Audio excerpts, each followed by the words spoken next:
नमस्कार, हिमाचल अभी के रेडियो बुलेटिन के साथ मैं भावना ठाकुर। पेश है अब तक के प्रमुख समाचार। सबसे पहले हेडलाइंस। शिमला में विंटर कार्निवाल शुरू, 450 महिलाओं द्वारा प्रस्तुत महानाटी रही मुख्य आकर्षण।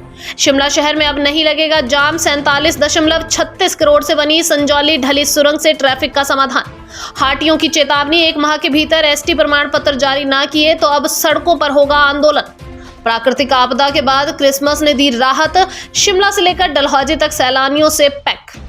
प्रदेश में याद किए गए पूर्व पीएम अटल बिहारी वाजपेयी, बीजेपी ने मनाया सुशासन दिवस। बिलासपुर में खाई में गिरी कार, परिवार के 6 सदस्य घायल, एम्स में चल रहा उपचार। अब समाचार विस्तार से। सीएम सुखविंदर सिंह सुक्खू ने आज ऐतिहासिक रिज मैदान पर शिमला विंटर कार्निवाल का शुभारंभ करते हुए कहा कि शिमला में विंटर कार्निवाल का आयोजन पहली बार किया जा रहा है और इससे शहर के इतिहास में एक नया अध्याय जुड़ गया है। उन्होंने कहा कि शिमला विंटर कार्निवाल 31 दिसंबर तक चलेगा तथा इससे पर्यटन को बढ़ावा मिलेगा। कार्यक्रम की शुरुआत में सीएम ने सांस्कृतिक परेड को हरी झंडी दिखाई। इस दौरान लगभग 450 महिलाओं ने महानाटी प्रस्तुत की, जिसमें स्वयं सहायता समूहों की महिलाएं तथा आंगनबाड़ी कार्यकर्ता शामिल रही। शिमला शहर को अब जाम से छुटकारा मिल जाएगा। सीएम सुखविंदर सिंह सुक्खू ने सोमवार को यहां 47.36 करोड़ रुपए से निर्मित 154.22 मीटर लंबी संजौली ढली सुरंग का उद्घाटन कर दिया। यह सुरंग मौजूदा ढली टनल के समानांतर बनाई गई है। इस अवसर पर सीएम ने कहा कि पूर्व सरकार के कार्यकाल में इस सुरंग का निर्माण कार्य धीमी गति से चल रहा था, लेकिन वर्तमान सरकार ने निर्माण कार्य में तेजी लाई और 1 साल के भीतर इस सुरंग को तैयार किया गया।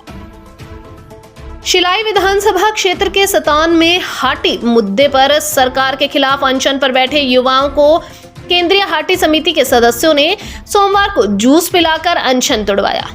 हाटी समुदाय के युवा बीते रविवार को 2 बजे 24 घंटे के लिए अनशन पर बैठे थे। अनशन तोड़ने के बाद युवाओं ने सरकार को 1 महीने का अल्टीमेटम दिया। अनशन पर युवाओं ने कहा कि यदि फिर भी हाटी जनजातीय प्रमाण पत्र जारी नहीं किए तो काले झंडों के साथ लोग अब सड़कों पर आंदोलन करने को मजबूर होंगे।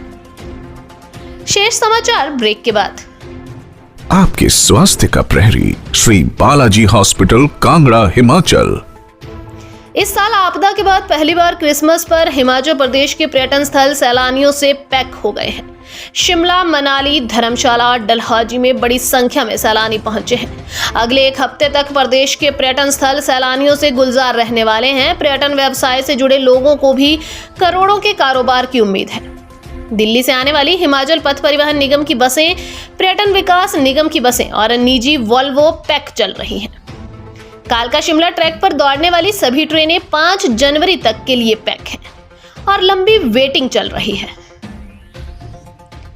बीजेपी पूर्व पीएम अटल बिहारी वाजपेयी की जयंती को सुशासन दिवस के रूप में मना रही है। इस अवसर पर शिमला के रिज पर उन्हें पुष्पांजलि अर्पित की गई।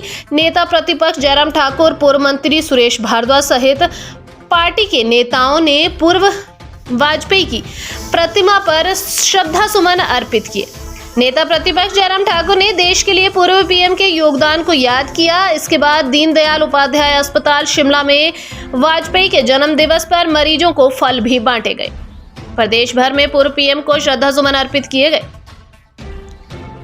बिलासपुर के बागखुर्द गांव के पास एक कार खाई में गिर गई। हादसे में 6 लोग घायल हो गए। घायलों का उपचार एम्स बिलासपुर में चल रहा है।